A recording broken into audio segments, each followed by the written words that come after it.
And with Dr. Annette Bosworth, you're running for United States Senate in South Dakota on the Republican ticket. We have a primary coming up in June 3rd. Who are you running against? What's going on there? All right, we got 5 candidates in the race. Former governor. You don't have to name them because we've learned you don't need to name your opponents. Oh, that's a good idea. You know, it is. I am the only woman running. I'm also, it turns out to be quite a commodity to never have run for anything before. I'm a doctor. I run my own business. I grew up on a family farm. I'm a 5th generation South Dakotan. And why are you doing this then? What is driving you to do this? Right. To get into politics. The first time I stood up to a bully, I was in the 1st grade. I grew up in a town of 800 people, and on our playground, K through 12 is in one building, so the playground has some pretty big kids in it when you're in the 1st grade. I stood up to a bully then, and it caused disruption in the playground. But that's what happens when you need to expose and have transparency for somebody who needs to be represented. And that bravery in the 1st grade hasn't died. The next time I really stood up to somebody, it was actually my dad. I'm a 12-year-old, and I'm in the hog barn. And I have wrapped my hair in plastic because your hair gets really stinky in the barn. And I said, Dad, I don't want to be a hog farmer's daughter anymore.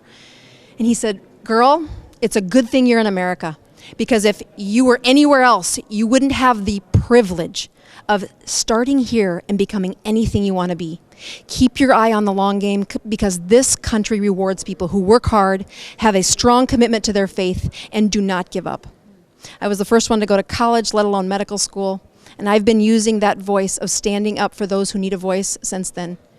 Now I see the elderly and the poor, the Medicaid and Medicare, and in that government-run processes, we have just now decided that the whole country should adopt that model. Never has there been a time where more people stand between me and the patient, and that ability for the government not only to regulate what goes on between the patient and I, but to study it, to mine the data, and to destroy the trust that I need if we're going to do a good job of taking care of them.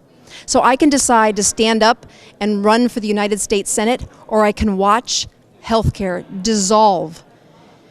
You know, last year there was a collection of doctors that get together and we talk about the policies in our state.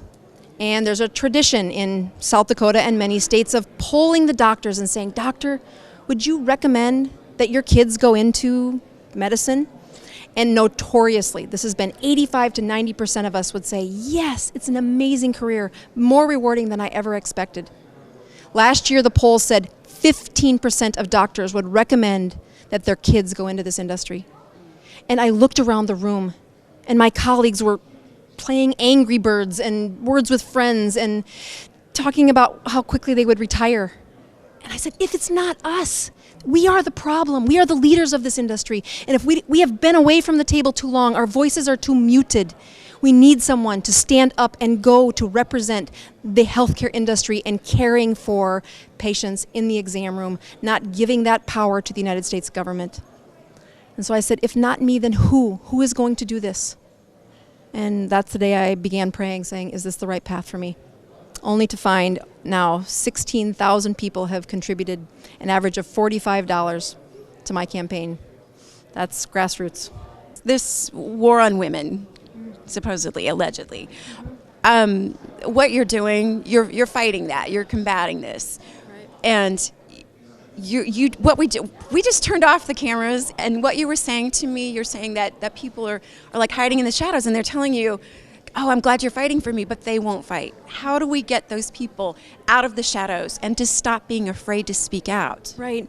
You know, when you look at how leaders activate other people, they have to be that example for them.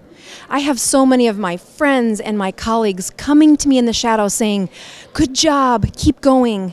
And then when I ask them to stand next to me, they'll say, no, I have kids. No, I have a family. No, I have my paycheck.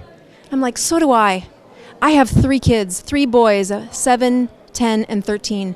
And my husband and I pray every day that they remember that God will honor bold prayers. Bold prayers honor God. And that example of being courageous is what our founding fathers did to create this country. And the example of that is hidden. And when you do it, you wake up this inspiration in people.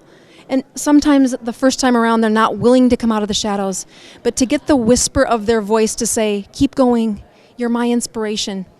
It is lonesome. It's hard. I stand here and you know you're real when you get the attack ads, when you get the character assassinations of, whatever they want to say this week.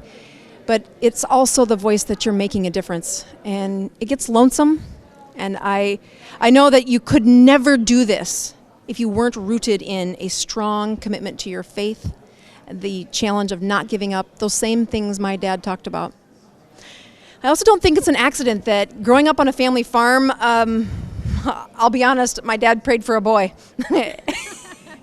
And in a farm, you just still do the job that you're asked to do.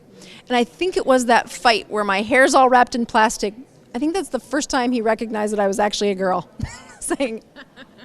And he couldn't be more proud. We raise strong women, and they're rewarded in our country. We just need more of them to stand with us because it is their daughters. And I hope my sons marry a strong woman just like me. They will, for sure. How do we find you? What do we do to help? Thanks. Help is needed because the biggest opponent truly is the establishment. In South Dakota, when I decided to run, I had every status Republican saying, you can't do it, you can't do it, you can't do it. BosworthForSenate.com, that's my website. That's Bosworth, F-O-R, Senate.com. And I could use all the help. I am the underdog.